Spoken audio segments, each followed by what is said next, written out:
Quand les femmes osent enfin pousser la porte de C'est ma vie, la première femme qu'elles voient, en fait, c'est moi.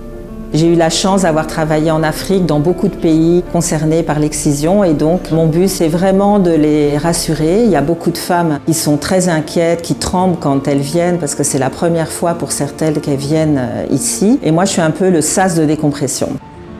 Je les écoute beaucoup, donc il y a d'abord l'écoute en fait, l'écoute active, sans juger, est je pense la première chose à faire.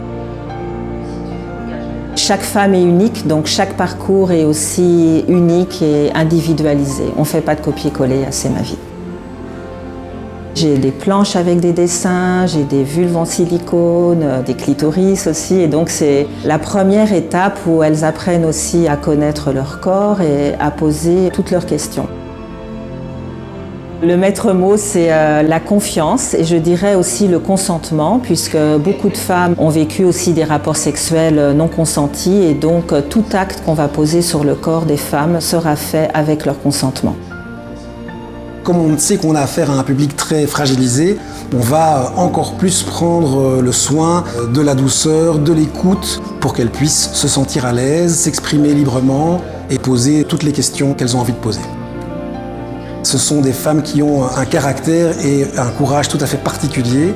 Et donc je pense que moi-même, ainsi que tous les membres de notre petite équipe, on reçoit énormément de ces patientes. Elles nous transmettent une partie de leur force, elles nous transmettent une partie de leur courage. Ces femmes sont formidables, elles ont un parcours unique, elles ont eu un courage de dingue, mais elles s'en rendent pas forcément compte. Et c'est vraiment important qu'on puisse discuter avec elles et montrer à quel point elles ont des capacités et qui vont leur servir aujourd'hui, ici et plus tard aussi. Quelque part, l'excision ne permet pas de pouvoir bien connaître son corps, c'est dans l'interdit. Donc ici, on va aller s'amuser, ou finalement pouvoir développer leur plaisir dans leur intimité quand elles le souhaitent, mais aussi de pouvoir enlever de la douleur qui est souvent quand même présente dans la sexualité des femmes qui ont subi l'excision. Elles apprennent à se définir comme femmes et non pas comme excisées. Et ça, c'est la grande différence.